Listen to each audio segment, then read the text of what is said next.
Hello and welcome everyone to this week's episode of DOOP By the River, your, I'm assuming, second favorite Union podcast behind, every other one. As you can tell, it's just me, Philly's number one bald host, aka Justin Friedberg, and we're going to get into the New England review and a Red Bull preview as we have a busy week this week, but stick around for another great episode of DOOP By the River. Here we go, folks.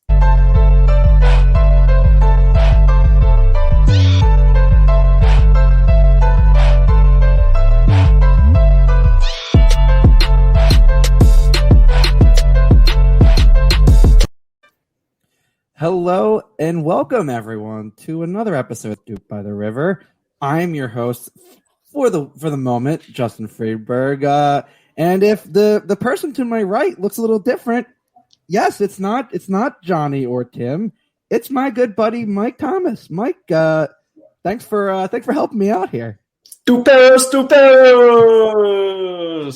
Doing my best Johnny impression, but no, I will not be able to replace Johnny or Tim, unfortunately. So yeah, you're stuck with me tonight. Justin gave me a quick text a little while ago, and always happy to help out. And trust me, I appreciate it, and it's gonna be an interesting episode, folks. So I hope you're prepared for whatever may come in this episode. PJ, Johnny is currently in Denver. And Tim needed a little Tim time. So I figured, you know what?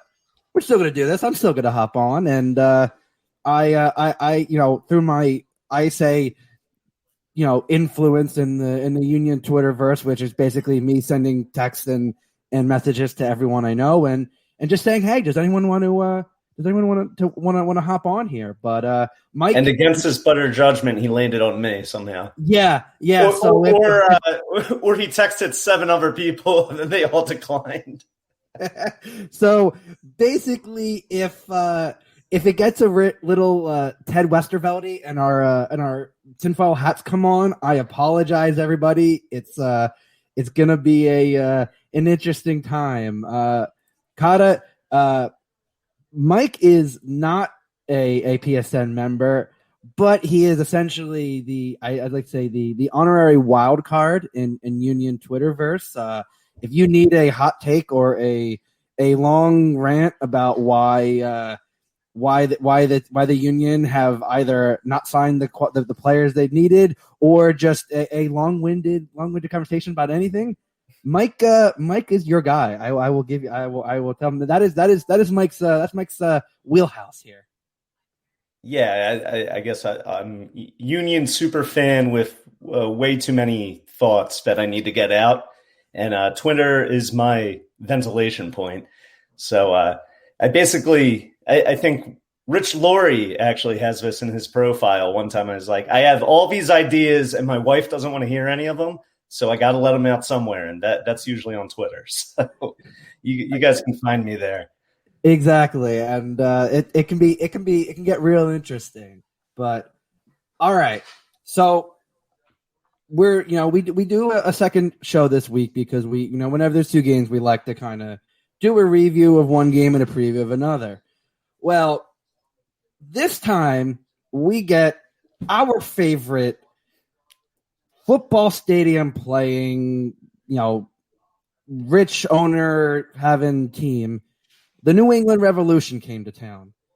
This time we're not playing them 6 times. This is one of 3. This is one of 3 that are scheduled. I know it seems like we saw Bruce Arena way too much, and trust me, I'm not a fan of Bruce Arena, and I know a lot of people aren't either. 1-1 draw, which, can we all be honest, is kind of what you expected. That or a 1-goal game. I mean, that's how these games always are. But Mike, I want to start with the lineup. Not much changed from the Chicago game. Jack McGlynn gets his 2nd straight start, and which I'm glad to see that Jim is starting to really starting to trust the kids. And McGlynn seems to be the real beneficiary of this trusting the kids. And up top you had Sergio come in for Corey. Just on the lineup, before we really dive into the game, what did you think of the lineup? And was it really much of a surprise? No, I don't know how surprising it is necessarily, at least a striker pairing, right? I think we all sort of assume Sergio and Casper are the first choice pairing, with Corey being sort of the off the bench guy that we saw last night. I do find it interesting that McGlynn is getting those starts on the left-hand side. And now, I mean, a lot of that's probably has to do with Brujo being suspended right now, right? Mm-hmm. But it does, and I put this out there the other day, or maybe it was yesterday, whatever, besides the point. What does McGlynn getting the start over Fontana really mean for Anthony Fontana? I think that's an interesting question to have. I mean, maybe it's the case that, Montero is just so, until Gazdag gets here, maybe above and beyond the first choice number 10, and maybe McGlynn edges out Fontana as like a box-to-box 8 on that left-hand side. Maybe that's the case. But it is interesting to think Anthony isn't getting starts above McGlynn and not working his way into that lineup. That's my big takeaway and what I'll be watching moving forward. I know we saw him later in the game with a sub, and maybe we'll get into that in a bit. But yeah, from a lineup perspective, until Martinez is back, I think this is probably the direction that Jim's going to want to be going. Yeah, I think, listen, I've talked about this before on the pod. The Gazdag signing is one of those that it really can be, it looks poorly on the first people assume is Fontana. And I don't think it's so much of a real negative on Fontana. I think that being a super sub really is not a bad thing in this situation. But I think also people forget he is only 21. But he's the elder statesman of the homegrowns, which is crazy to think about it, that he's been here, 4 seasons? And it's taken him really till last year to kind of get in. But the lineup didn't surprise me overall.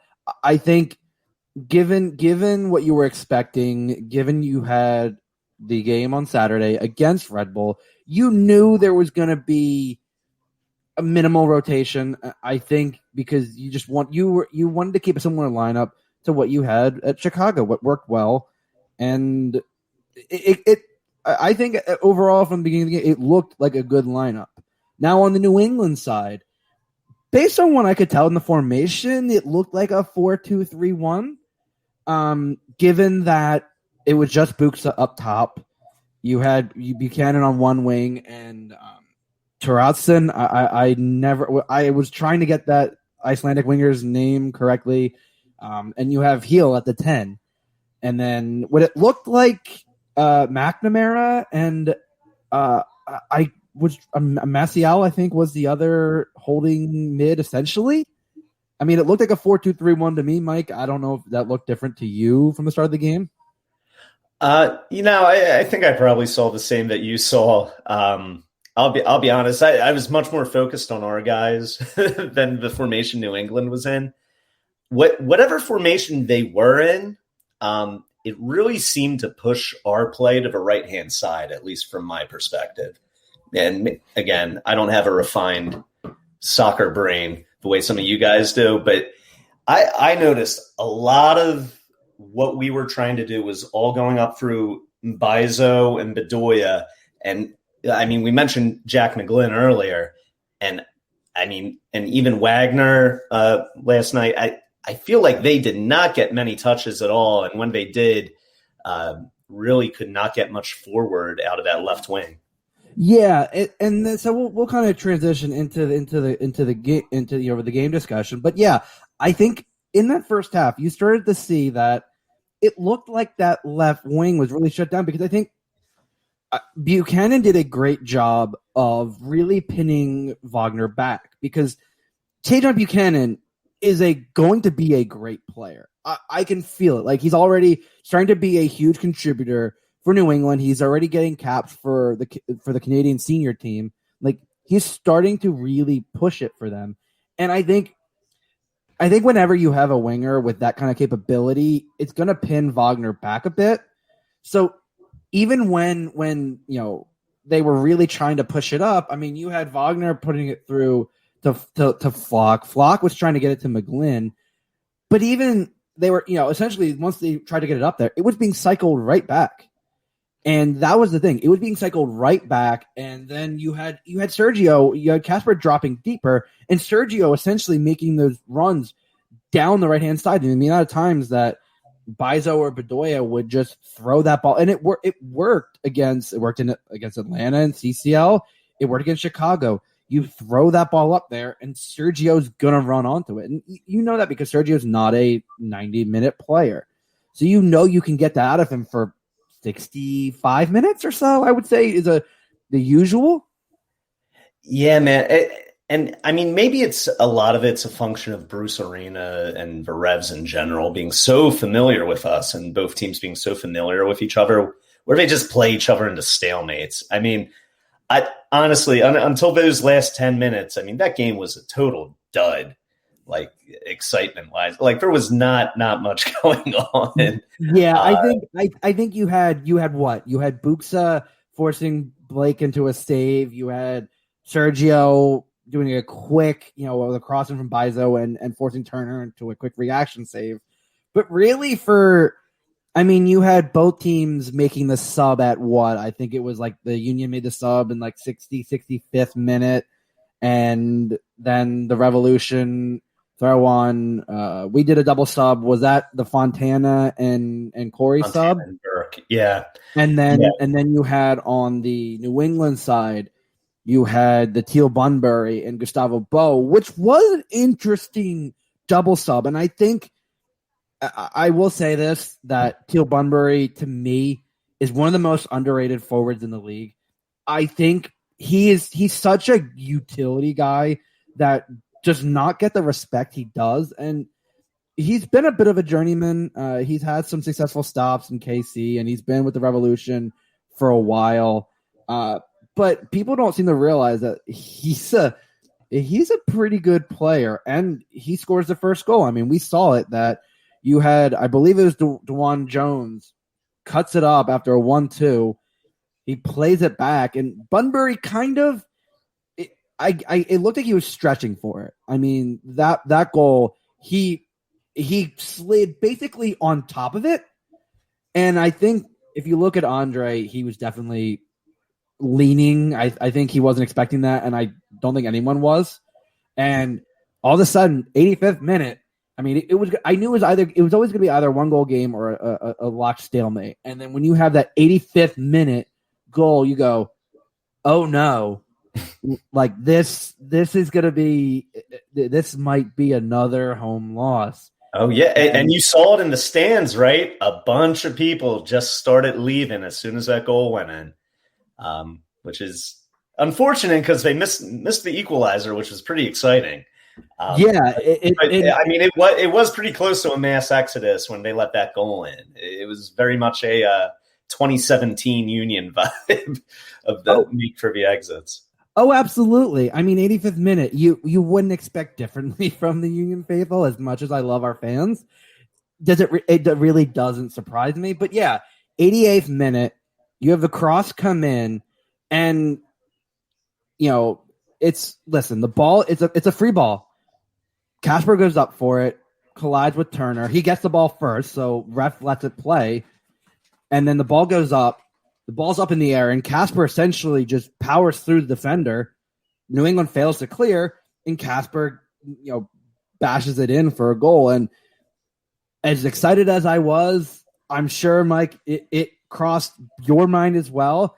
My first thought was, oh no, is this going to be called back for a foul on Turner? Because, I mean, don't get me wrong, it was a fair play, but I could have easily easily seen that being called back. Yeah. Honestly, the way calls were going last night, I mean, I would not have been surprised to see that. I feel like it was not to harp much on the officials, right? Because I don't think they made or broke the game, right? Necessarily. We can argue about PK or no PKs on the two Casper balls, but the Union really weren't consistently putting themselves in a position to be putting goals away the way they should have.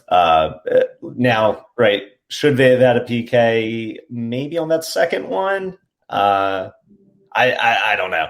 Hard to judge. But I don't want to blame the officials too much. But it did feel like it got a little bit away from her at times. Yeah, and I will say that second call, where Casper, gets his legs taken out with no contact on the ball, seemed like an obvious one, but that actually leads to a great little segue. So Tori Penso was the center official. This was her first center assignment of the season, but fourth of her career. And if that last name sounds familiar, that's because her husband Chris is also an MLS ref.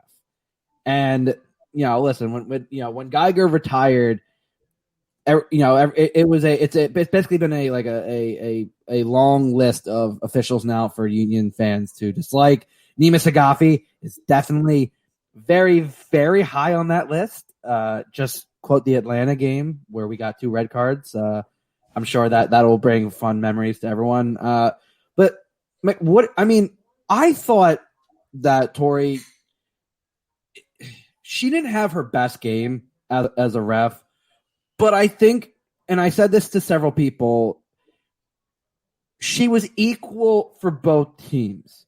Like, okay, well, we got more cards, but the calls themselves, in terms of the way she was calling the fouls, felt very even, and it really didn't hinder the Union, but it didn't really help them. And I always like to say, as long as the ref doesn't give, like if she'd called a PK for the Revs on a situation where the Union didn't get that call, that would have been a clear advantage. And I would have been like, wait a minute, why didn't you call it that way? But I would say she didn't have her best performance. But overall, I thought that as long as a ref keeps it consistent for both teams, I'm okay with that. What did you think of Tori Penso's performance? Yeah, don't get me wrong. In the stadium, I'm booing like a crazy person and yelling and screaming. But that's as a fan, right? Honestly, anytime where we're pointing to officials as like the reason for all of our issues, I just think that's sort of lazy. It's very, very rarely solely on a referee that we lose a game or drop points or whatever, right? So, it is what it is. I agree with you. I think the calls were fairly even. We maybe got the short end of the stick on a few of them, just by nature of how we were playing last night. But yeah, I would look more at the team being tired, maybe our subs, specifically like Fontana and Corey coming in and not being as effective. We talked about Fontana being like in a super sub role. I'm not sure that he was necessarily deployed in the best position to be that super sub type player he was last year. Because it looked like based on the way he was in as that left shoveler, right? Like that's right. The way it looked to me when he came on the field. That's what I saw as well, right? They definitely put him in on the left. I would have been more interested to see what he could have done at the tip of the diamond and maybe move Montero back to that left sided shuttler role where arguably you could say is Montero's strongest position anyway, and where Fontana is going to give you the most bang for your buck on that sub end. Corey, I always refer to Corey as like a big disruptor in front of the net. I didn't see as much of that as typical out of him last night in terms of just like a pure pressure on the goalie with his fresh legs that he usually gives. And maybe that's a nature of him being tired from playing that all those minutes in the Chicago game, right? And he's still coming off injury, right? So, I mean, the team's tired. We're shorthanded without Elsinho and Martinez, right? I think there's a lot more valid excuses to point to than talking about the referee, right? Yeah, no, and let's be honest here. Like, I definitely think Jim could have used more subs. I think, having Quinn Sullivan available, having Paxton. I mean, Paxton's been one where he's been in the 18 twice, I think. Yeah, but Justin, here's the thing, though, right? You could complain about Jim using more subs, and he's got 5 of them, so that's even more for people to point to. But you got to be taking someone off to bring someone on, right? So are you at that point, are you taking off Bedoya for Sullivan? Is that getting you more incremental value? Are you taking off Flock for Paxton? And then what happens to your back line? Yeah, I mean, there's a very good chance if you pull Flock off, you're leaking goals to New England, right? So I don't know if it's as simple as saying, oh, we have these attacking pieces and attacking young homegrowns that quite honestly aren't proven at all yet are going to get you more value than keeping some of these would-be 90-minute starters anyway on the field. Yeah, I think the only player that I think you could have given a little rest to, and I know this takes away from what was the goal, but at that point, Casper would have been before either goal, Casper would have been the guy that you would have been like, okay, let's give, let's have Corey up top. Let's bring in, Quinn, or let's bring in Paxton. Let's make it a 4-2-3-1, and let's try to like just keep some shape, but also give some youthful, fresh legs. I don't know though, but if you're chasing goals at that point, is switching to just Corey as your only true striker on the field the way to go? I'm not convinced. Not with the way the Union play. Yeah, and like I said, that's why I kind of was like, okay, let's think about it, because it's one of those. There's always the trade-off with when you take the player off. It's who is your true striker? It's like, I mean, you had the same thing with New England when they brought on Bo and Bunbury. You knew very well they were still keeping their 4-2-3-1 shape. They were just going, okay, you're putting Bo out wide and you're putting Bunbury up top, and Teal created a lot of mismatches. I mean, also my key to either beating New England or getting that point was you have to stop Heel. You had to disrupt him. You have to make sure he doesn't influence the game. And is it crazy for me to say that I feel like outside of the goal, it felt like the Union at least not contained him, because I don't think they contained him at all.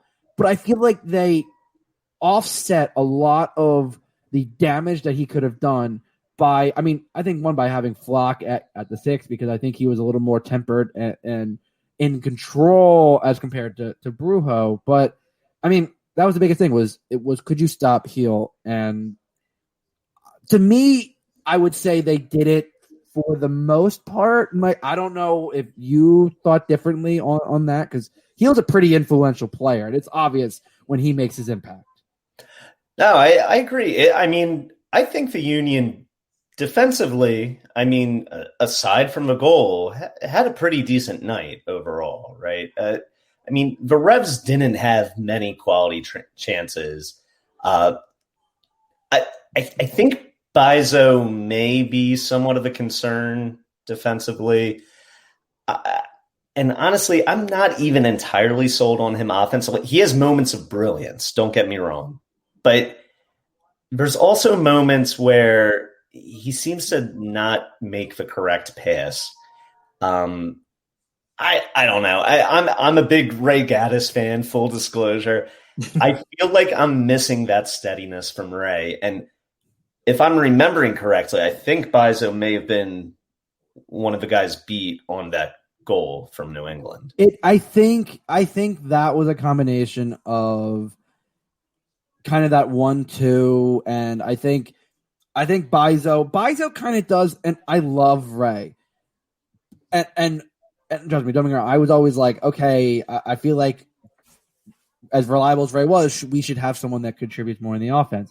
And Bizo is a massive step up on that offense. I think his off the ball ability and even his on the ball to be able to create that offense is huge. Now, defensively, yes, I will agree. He can be a little bit of a liability, but again, that was the issue. As good as Ray was defensively, I feel like I see some of the same issues with Bizo in that on that goal, Bizo was pinched in a little too tightly, and he was playing higher. He was trying to.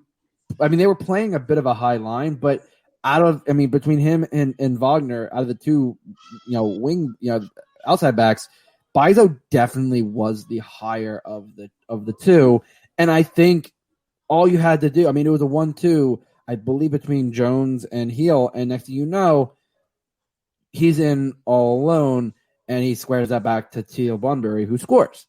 And so I'll say defensively, I still have concerns about Bizo, but I feel like the offensive side of his game is too good to overlook. And as much as I loved Ray, I feel like Bizo brings that extra spark that we did not have on the right-hand side the last few years. Yeah, and don't get me wrong, Bizo at his best probably does bring more value. I think, and part of this may just be he's still such a young player. I think there's can be at times a lack of consistency, right? So I think there's just a little bit more fluctuation, a little bit more uncertainty around what you're going to get each game. But, as a young player, I'm sure he's going to work that out over time. Yeah. And he had moments of brilliance last night, too, with some of those passes. And oh, my God. I will say one of the things that I think Bizo does really well is, I said it before, it was his off the ball movement and his ability to 1-2, usually with Bedoya, sometimes with Casper, Jamir, whoever goes to that side. But I will say one of his best qualities is his ability to hit that first time cross. Like, I know sometimes you could say, oh, he could take a touch and then cross it. Well, with the way that the wingers were settling in for New England, I mean, you have to get that cross in like that. And so I think my concern wasn't necessarily with the way his one-time crosses. It was, and I've said this before, he has some great crosses in there. It's just no one was there really to meet the end of those. And sometimes because I think that's why at times you saw him cutting that ball back, and whoever was the tracking runner. And I think that's okay to cut that back, but you really should have at least one of your two strikers making a near post run, one on the far run, and because Bizo definitely appears to be able to cut a ball in, and he also appears to be able to play a little of a lofting ball.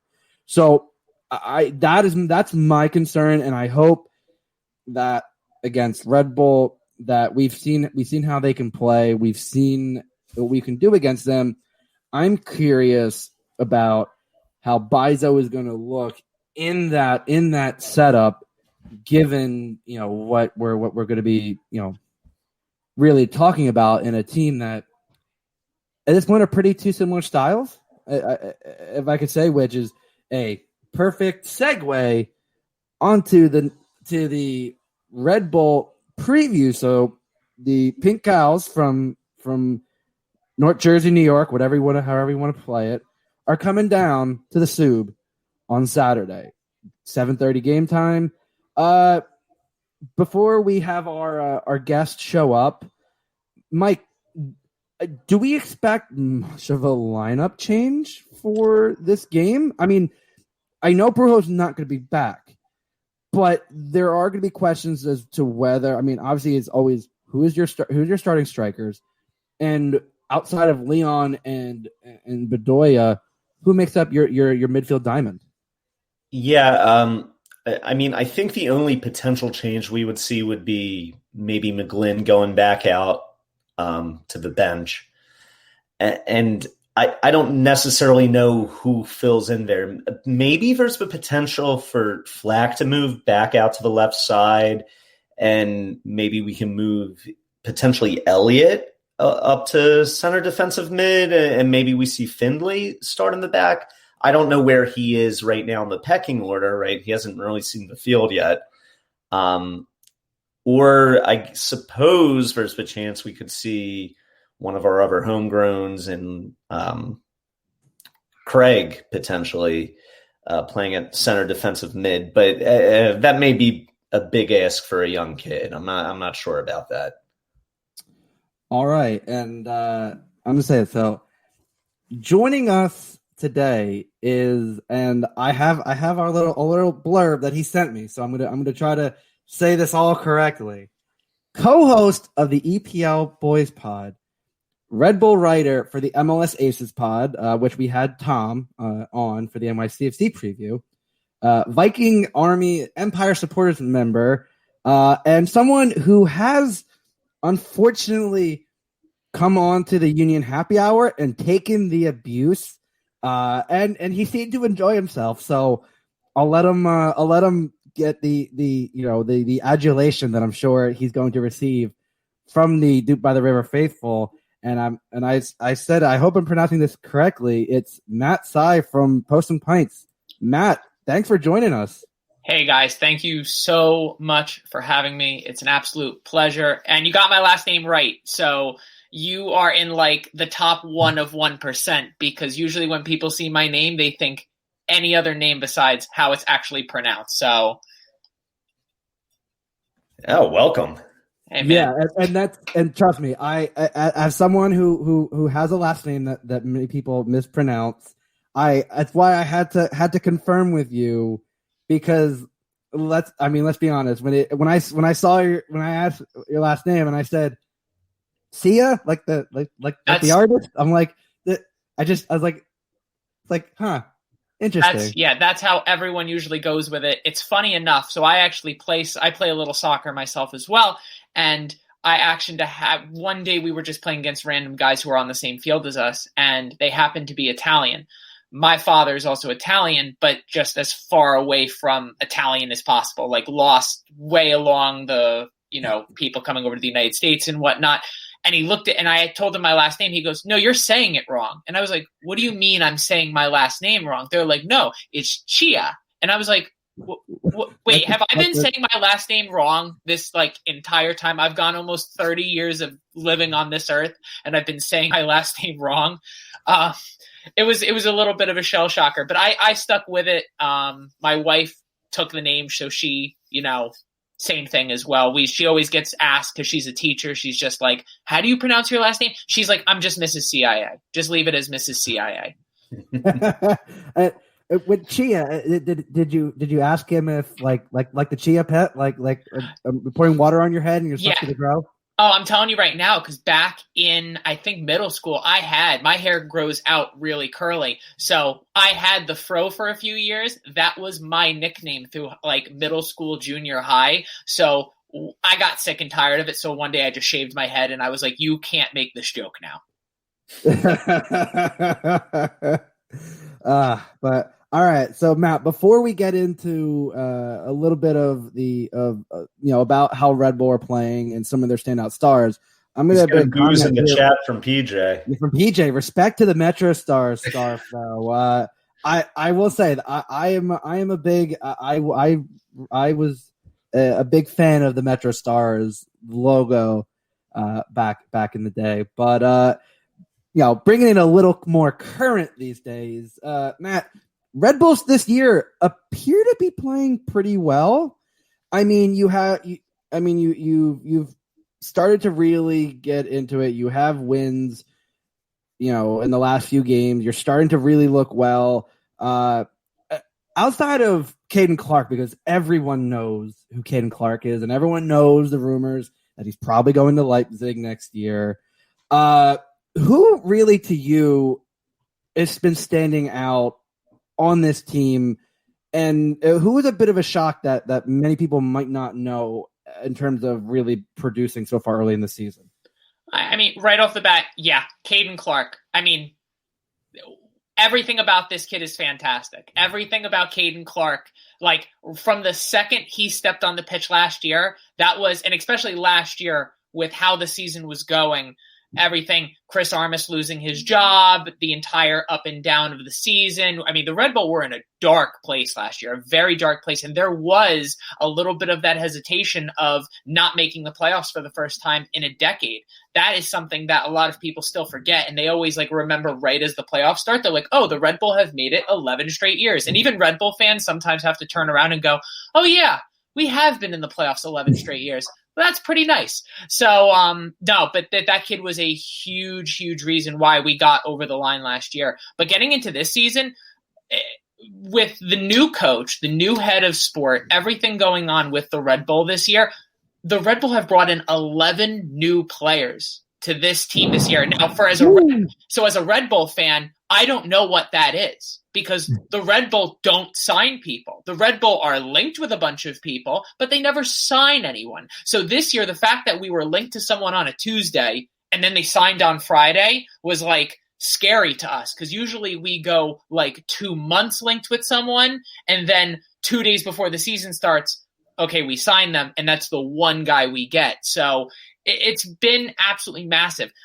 Definitely a name that's popped off the list for me is Andrew Gutman, someone we got on loan this last year from Atlanta. He's been actually kind of jumping around here there, but where he's come in, the wingback position for the Red Bull has been very, very, especially on that side of the ball. Kyle Duncan's done an absolutely incredible job on the right side, and he seems to be the guy going forward. He's going to get his U.S. men's caps, but Andrew Gutman, oh my God, this guy is an absolute warrior on that side. He's able to push forward, deliver in amazing crosses, and he has the know-it-all to get back and track back properly on defense so that the center backs aren't left all by themselves. I'd like to compare him something to a Liverpool's Andrew Robertson, someone who is crafty going forward, is able to put in a good ball, but has the work rate to get back and play defense. He's been immediately a huge cult fall. If, people follow their cult players here or there, they can do no wrong. There's nothing this guy hasn't done. He's done everything correct since stepping on the field. And some of his just overall, even in the press, talking about how the Red Bull are going to jam the ball, high press down your throat, 10 yards outside your own goal. What's not to love about this guy? He's been here for 10 minutes, and he's already a fan favorite. That is true. And the one player, I mean, there's one player that I know Union fans will love that I bring up, but the player first that I'm going to bring up made a big deal about his move, Frankie Amaya. I mean, that was a huge move, getting for almost $1 million in allocation money. And I mean, Red Bull definitely was not remotely on the list of teams that I thought were gonna go after Amaya. I mean, it was basically West Coast, which everyone was Galaxy, LAFC, or even the Union got linked, and I was like, do we really want to pay $1 million for a guy in league who hasn't essentially shown what he's capable of? But I mean, what's your early impressions of Amaya? Because it appears that he's playing as an attacking mid in your system, which is really the first time he's been played at his preferred position. So, again, this is nothing against FC Cincinnati, but I struggle to see any one of the better players in the MLS working there. They're still a team, a brand new team, and unfortunately, when this team was promoted, created, however you want to describe it, they're a team that never had a structure, never had a game plan. They finally have a coach in a system, but he's still trying to work in what players he wants and what players he doesn't. And Frankie Amaya being that number 1 overall draft pick, there was a lot of pressure on his shoulders. And honestly, it just never worked out. And that was the unfortunate part. But I think the Red Bull, first of all, the Red Bull were linked to him. Again, he's one of those players where we were linked to him on a Friday and he signed the following Thursday. And when this went off, Red Bull Nation, everyone a part of the New York Red Bull fan base, went crazy. This was a signing where like, wait, what? This is a big deal. And honestly, from the second he stepped on the field, it seems that Gerhard Struber has figured out a perfect place to put him. And it seems that we actually run a quite similar formation to what you guys do, a back four, a nice diamond in the middle with a 2-striker system that helps push that high press. We needed someone next to Caden Clark because Christian Caceres Jr. and Sean Davis are going to do the dirty work, but they're not able to push forward. And we really didn't have another midfielder on this lineup that could help Caden Clark go forward, which is huge. Now that you have someone next to Caden Clark, it gives him the ability to push forward and get himself in much better positions. So that's not only going to make Frankie Amaya better because now you're dragging defenders away from him. You're giving him that room. But then at the same time, now Caden Clark has the ability to go wherever he wants. And it's been proven. You can see Caden Clark is not afraid to just pull up from 30 yards out, and he'll put it on net. Frankie Amaya having these pieces around him is only going to make him a world better. And honestly, we cannot lie. Even seeing those tapes in Cincinnati, this guy hustles. This guy does not stop moving. He keeps running. Full 90 minutes. Hasn't had that opportunity yet to go the full 90. It seems that Gerhard Struber is doing an absolutely incredible job rotating players where he needs to rotate them. But having someone like Frankie Amaya in that diamond really helping out Caden Clark, it's going to make those two young stars all stars in the near future. And let's be honest, Caden Clark appears to be a human Golazzo machine because it feels like every other week he's putting in bangers and putting his name up for MLS goal of the week. But I mean, yeah, you can't beat that. Now the other name that I'm going to bring up, and I know Mike knows exactly the name I'm bringing up. It's very, very short-term Union goalie and now Red Bull goalie Carlos Miguel Coronel. When Union fans, when we saw his name coming back to the MLS, we knew who it was going to be through, given the Red Bull network. Matt, I mean, what's your reaction? Because goalie, since Luis Robles, goalie has been a revolving door, and it feels like every time you think you have someone now, it's just they're moving on, and you got to wonder, like, do you believe that Cornell is your real? Because so far, I mean, through the early season, he has started most of the games. So, do you think he's the guy? So one of the big things Gerhard Struber's doing this year is half of those new players brought in are on loan. And yes, a good chunk of the loanies are from other Red Bull teams, so that always helps because basically it's taking money out of your left pocket and putting it in your right pocket. That's how I like to describe it. That's how I describe the Tyler Adams deal. Literally, Tyler Adams was Red Bull, Leipzig taking money out of their left pocket and just sliding it into their right pocket. And it's like, this all works. But overall, yeah, it's exactly as you describe it. Luis Robles is going to go down as probably the most influential player in Red Bull history. And yes, I am putting him in the same conversation as Thierry Henry and Bradley Wright Phillips. Luis Robles was a staple, a fan favorite from day one, someone who would do whatever it takes to get the result we needed to get. And honestly, as a goal, and especially just as a goalkeeper, just an absolute aggressive, you guys have used it in the past on your podcast, a killer's attitude. He's a guy who's just very much like it. Trust me, I would not want to be a defender in front of Luis Robles because if you mess up, the whole stadium knows you messed up. But yeah, he leaves for Inter Miami. Again, a lot of fans still don't agree with that departure, but that's a conversation for another time. But yes, last year it was the time for Ryan Mira, someone who is young and, because a lot of people forget this guy is still in his mid-20s. This guy's been with the Red Bulls now for what has to be over a decade. I would say forever at this point. Yeah, but unfortunately, just inconsistency, and he just, in my opinion, I love Ryan Mira. I've had a couple conversations with him. He's an absolutely great guy, loves the club, bleeds the colors, but just never was that guy. Always a bridesmaid, never a bride, unfortunately, for Ryan Meara. And that's why last year Chris Armas brought in Chris Jensen from overseas. Now, coming in already right off the bat, you're spending, I think it was something roughly around almost $1 million as well, where basically now you have two guys going for it. The problem with what Chris Armas did was he never gave the number one spot officially to someone. He basically would start Ryan Meara this day.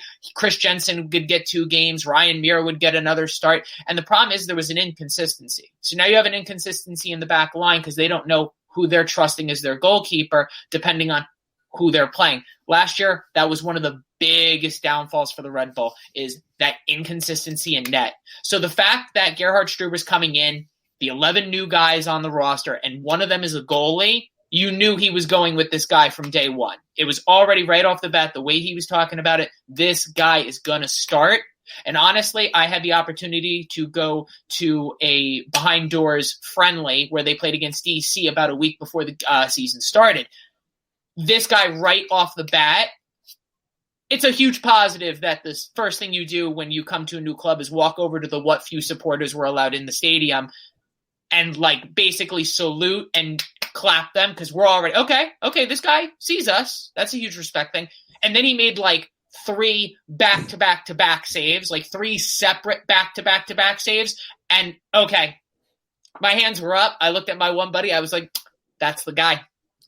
That's the guy. Okay, he's going to do it. And honestly, he's been great. He's linked up extremely well with the back line. It seems that not Chris Armas. It seems that Gerhard Struber's really going with the back 4 of Gutman, Long, Nealis, and Duncan. And it seems that those back 4 with the new goalie have built this big chemistry already so early, really not having that many defensive mistakes, and everyone seems to be on the same game plan. I don't see this being a problem. I see this being a huge solution to what was a big problem last year.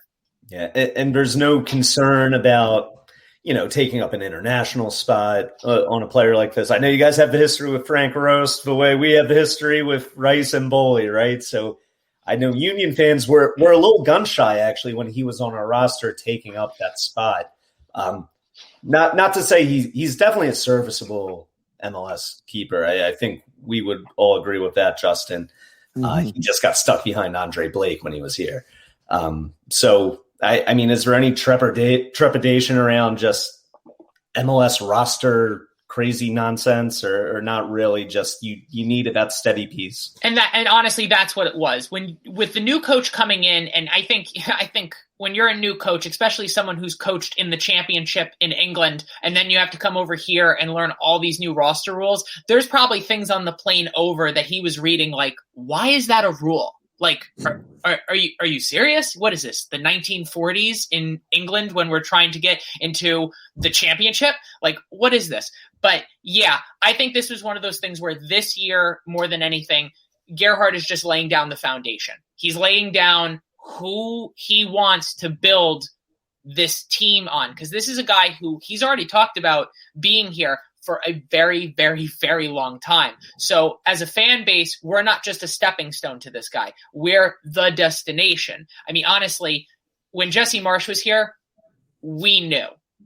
We knew without him having to tell us, we knew his game plan. Because with the way he talked, he was talking way bigger than the MLS, especially when he joined the Red Bull. Aggressive town hall meetings be damned. We knew this guy was going to go somewhere, and especially, let's never forget, we're playing against you guys on the final day, the 2 weeks before the final day, we're traveling to you. Halfway through the game, Jesse Marsch has to leave for a flight to Europe so he can take his international coaching test. And we finished that, I'll never forget that game because it's the 50-something minute, and you just see Jesse Marsch just run into the tunnel, and all the traveling fans are like, where the hell is he going? And then he never came back, and we're like, oh, this is probably not good for us. So, yeah, I mean, overall, I think he's just trying to do whatever he needs to do to build the foundation. And honestly, so far, I have zero complaints. The entire starting 11 has been completely readjusted. I mean, there's only a few consistent guys from last year, and this is wonderful because honestly, for a Red Bull, we've been saying we've been in a rebuild now for 2-3 years, but this is the first time I've actually seen an actual rebuild happen. True. So one last thing before we go into kind of previewing the game and getting our predictions. How concerned are you about the striker core for this team? I mean, I've seen the games and it seems like a lot of the goals are coming from your midfield, which is not a bad thing. I think given Caden Clark, given Frankie Amaya, you have the creativity to create those goals.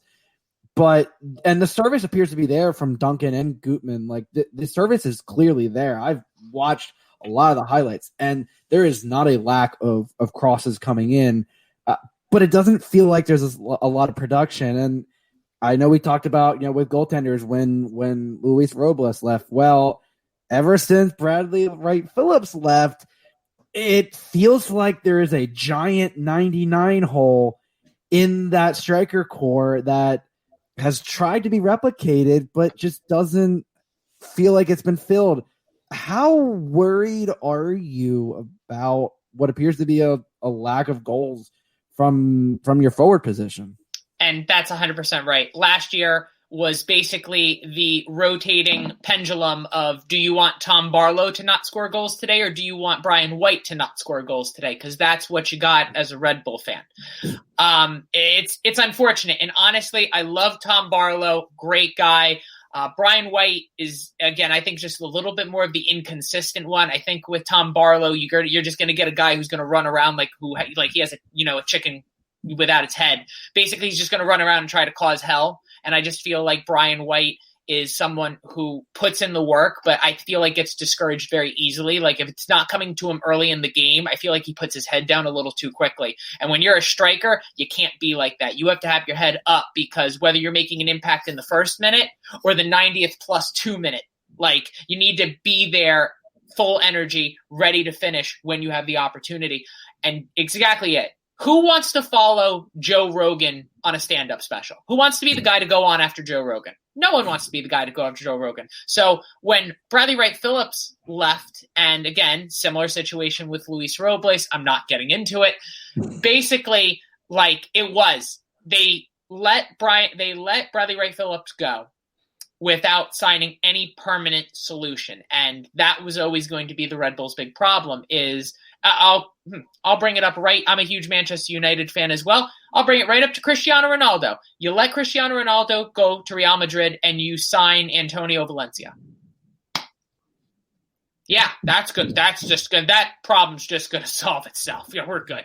But that's it. Bringing on a guy like Fabio from the Brazilian league is absolutely massive, because this is a guy who not only has the pace, has the height, that keeps up with what Gerhard Struber is trying to do. Again, he wants to apply that high press. So he needs a guy who's not afraid to chase after every ball on the back line. And Fabio seems to be that guy. But so far, Fabio, not on the goal sheet yet, but is leading the MLS in assists. His hold-up play is phenomenal. He's able to get that ball way deep in the offensive side of the ball, and that's when he's able to pick his head up and actually feed someone. And that's where all those goals in the midfield are coming from, is from great hold-up play from Fabio, which is honestly something I think they should use to their advantage against this Philadelphia Union side. The other thing, though, is it's always his partner. That's been the only inconsistent part. They're playing a two-striker system, but the problem is one game it's Brian White, one game it's Tom Barlow, and it's just not working on either one of those guys yet. But the Red Bull, also, again, another one of these new players. I can't stop talking about all the new players. They got this guy, a young Polish striker from Celtic, Patrick Kilima. I'm probably mispronouncing his name because I haven't heard it yet, but he was practicing with the team for the first time the other day. He is already the guy on the roster making the most amount of money per week. So this guy is already coming in young. This guy, again, and watching his highlight tape, he's an exact replica of Fabio. He's got good height on him. He's fast. He's got a ton of pace on him, and he has a work engine. So there seems to be a type of player that Struber is trying to go for, and it's these big, tall brutes who have engines that don't stop.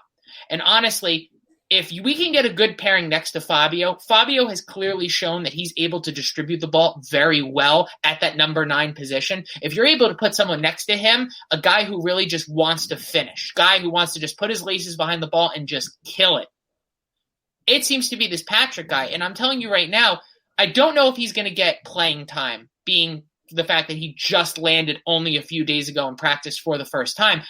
But in the upcoming weeks, it's going to be something I'm really excited to see, because if you can get a partnership between these two, that's when the MLS kind of has to start looking at the red side of New York and going, I don't know, I think they might got something over there that maybe we want to just keep a bit of an eye on.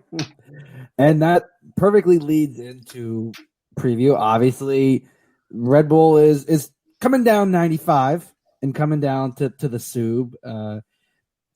What do you think? Because Mike and I talked about, we kind of know what the Union are probably going to put out as a lineup.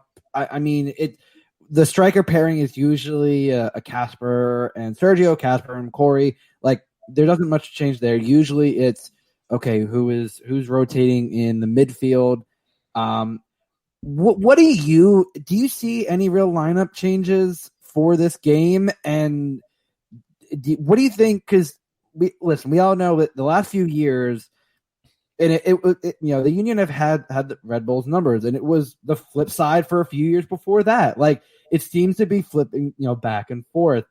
What do you think is going to be the key, with I maybe a similar lineup to Red Bull establishing? Because, I mean, essentially you have two teams playing very identical systems. So there's going to be a lot of high pressing, a lot of running around the field. Is it just going to cancel itself out, or what do you think is going to be the key for Red Bull to maybe pull one out?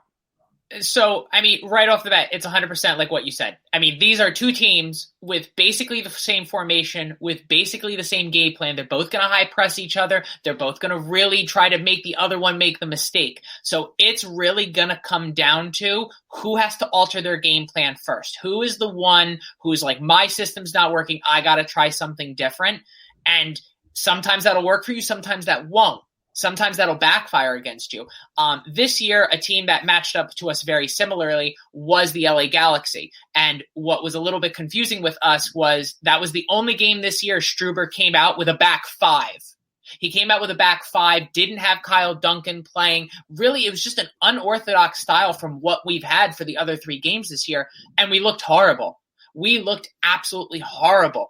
Chicharito scored a hat trick in that game, found every little hole he could possibly find. Outside of that, in the Kansas City game I bring up, we had the back 4. It was 2 goals in 3 minutes. It was literally a penalty and a goal right off of the kickoff where our defenders were sleeping. Those were the only bad parts of that game. So outside of that, the Red Bull have only been bad in little stints. But the last 2 games, we've had basically the same lineup. Right through the bat, you have the back 4 of Gutman, Long, Nealis, Duncan. Then you have Sean Davis, CCJ, you got Amaya, and you have Caden Clark, Wonder Kid. And then you have Fabio rotating next to whatever striker Struber decides to throw out that game. So really, it's probably going to be that lineup. I mean, honestly, I'm not going to put my paycheck on it, but I'd have to hope that it is that lineup, because that is our best lineup. But the best part about the Red Bull, which I've heard from seeing on Union, you did mention I happened to jump on that one day on the Union Zoom call, and I became friends with a lot of Union fans. So you guys are great, by the way. You guys are I love you guys. I love you guys so much. And I see sometimes maybe the substitutes, you're not getting enough substitutes on the field. You're not getting a lot of, the rotation isn't all the way there. With the Red Bull, that's where it's a little bit different, because the Red Bull now have depth out of nowhere. Like, we have guys now. A lot of people forget, for the past 2 or 3 years, Danny Royer has been our number 1 contributor on anything offensively.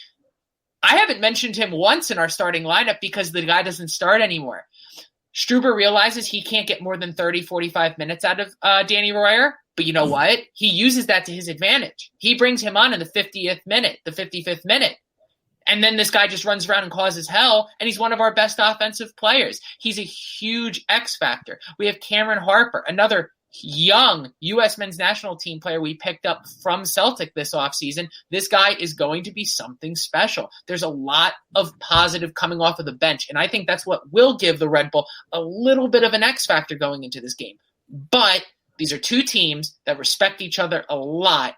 I know Jim Curtin respects what the Red Bull do, and I already know Struber definitely has done his homework on Jim Curtin. Trust me, there will be handshakes after this game. Let's go with that. There will be handshakes, okay? I'd like to say no time wasting, but God, we haven't gotten there yet. But we haven't time wasted yet this year. Let me go with that. When we were up 2-0 against Toronto last week, we weren't the ones time wasting. We were trying to get 2 or 3 more goals. So I'm just going to throw that into the universe. But I feel like this is a game where it's two opponents who respect each other. They understand when it comes down time to the end of the season, these are two teams that are going to, they know that they'll both be there in the playoffs. They both know that these two teams, we're going to see each other a few more times this year. This is probably a feel-out game. This is probably a lot of jabs. No one's going to throw the haymaker. I think it's a lot of jabbing back and forth. You probably won't see anyone take the big risk. But again, it's MLS soccer. I'm saying all this. I think it's going to be like a cagey draw, and I'm going to the final score is going to be 6-5. Someone's going to win. So, I mean, with the MLS, you can never put your money on it. That is true. While the MLS can be a bit of a wild card, I feel like we said with New England, you kind of know what you expect with certain matchups. And when it comes to a Union Red Bull matchup, there's going to be fireworks, whether they're on the field or off the field. I mean, as I say, one of the highlighting images we have is Jesse Marsch getting sent off in the Open Cup game. And, and if you see it, if you see the close-up, I am in the photo. Oh, that's great. I am pointing and shouting at Jesse. I cannot tell you what I probably said. It probably was something that is not safe for Mike's kids to hear, as I know they're running around in the back. So I know it was not very PG friendly, but that's how Union Red Bull always is. It's either a snooze fest of a draw, or it's as we jokingly call the El Sino game. You have firework of goals. Or we could call it the Marco Fabian game with with just the avalanche of goals. I just want to say kindly that I still see El Sino ruining Connor Lade's entire career in my nightmares. Okay, I will say, so fun little fact: Connor Lade is actually married to a girl that I went to high school with. That was in my accounting classes. So. Whatever, as you try to get, kind of somewhat semi-personal insults on the field, I used to always say, because sometimes it doesn't have to be an insult, it just has to be random. I just say, Connor, I knew your wife in high school. And I saw him one time look over and just go, what? And then remember that he's in Pennsylvania and that there's a good chance that there's people from Jersey who probably, and that's always a fun little fact I always like to throw out there. But all right, prediction time, because we are running a little on prediction time. Matt, I'll start with you. These are usually close games, but what do you think the final score is? I think the depth of the Red Bulls bench might be the X factor in this game. I think it's going to be tight. I think it's going to be a 1-goal difference. I see the Red Bull losing their clean sheet streak, but I see them taking a 2-1 victory on the road. To say should be expected from having a Red Bull person on. Would not expect differently. If you look at my Twitter name, it's optimistic Red Bull supporter. So I got to be optimistic. Okay. That is more optimistic than most Union fans would be. Mike, what do you think? I mean, we've been talking about this now for an hour, and it feels like the amount of time we played Red Bull, we know how these games usually go. What do you think? Because I mean, Matt's right. Red Bull appear to be a slightly different team, even with the same system. They appear to have a little different. compared to last.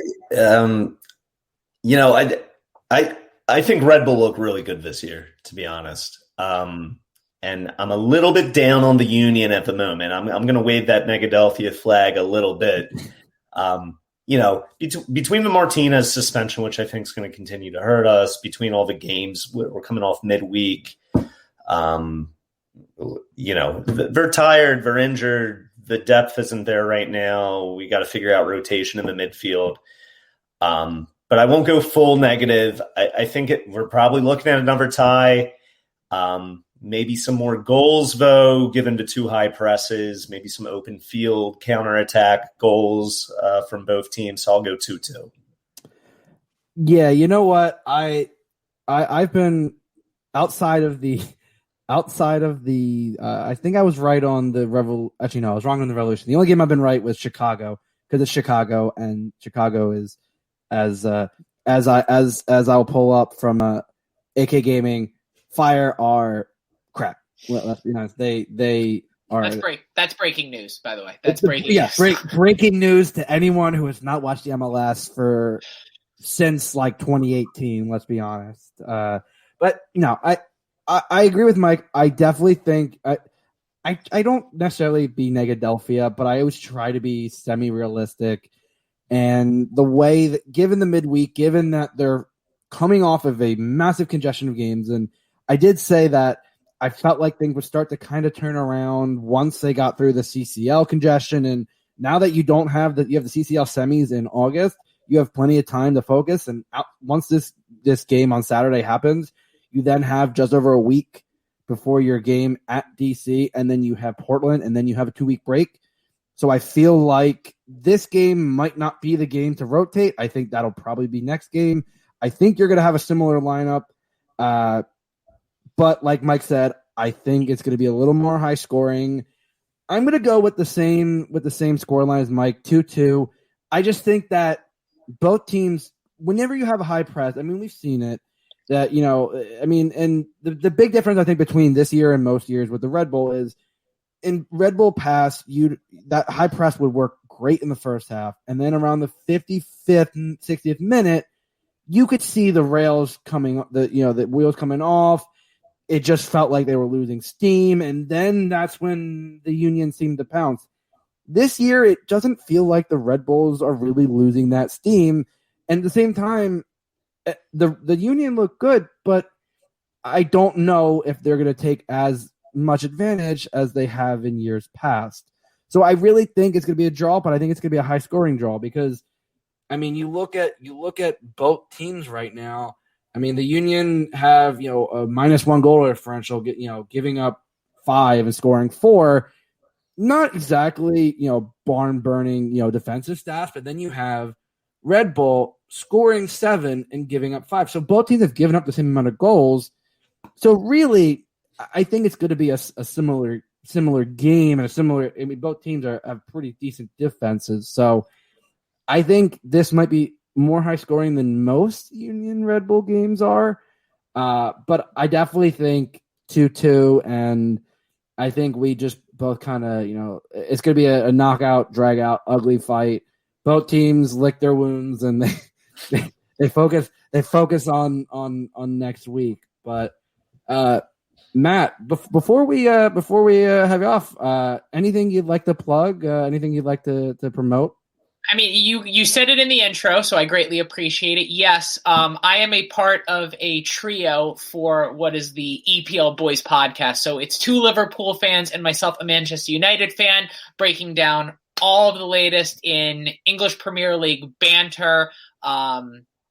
We just have way too much fun, and honestly, it just becomes casual conversation on just how, like, we just keep going back and forth. Imagine Jamie Carragher and Gary Neville just back and forth with each other. That's us 3 for an hour and a half twice a week. So you'll get a lot of good laughs, and my boy JD, who is also, I'm going to give him a shout out. My boy JD, huge Union fan. So me and him go at it all the time in the podcast. There's a lot of times it starts with Liverpool United and then turns into Union versus Red Bull. So a lot of fun with that.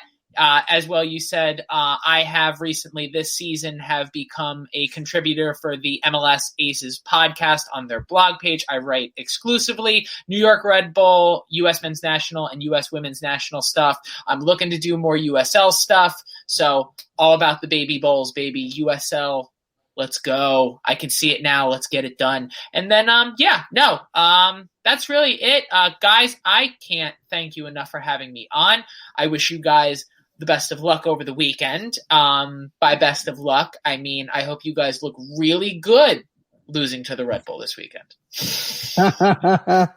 Well, Matt, we appreciate you coming on, and hey, if you want to hop in Union Happy Hour on Friday, I'm sure we'll be glad to potentially hurl some more abuse. After the score lines I just give, I think I'm going to skip this week.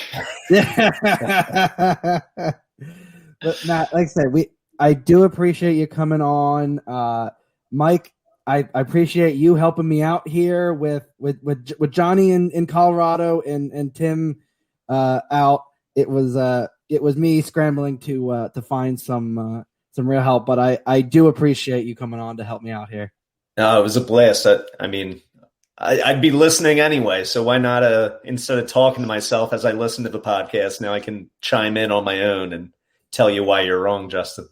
And that's what I like to hear. Everyone, you can find this on Johnny's YouTube page on Parcero Philly.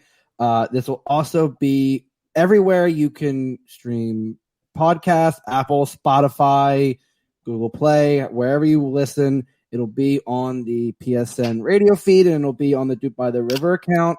I thank everyone who commented. We have a very faithful group of fans listening, and I always appreciate. And they didn't give you too much abuse, Matt. So I'd like to thank our fans. Our fans are appreciative that we try to bring on the opposition for every game, for every team as we can to do this. But I appreciate everyone coming on. Next week will probably be same time on Tuesday.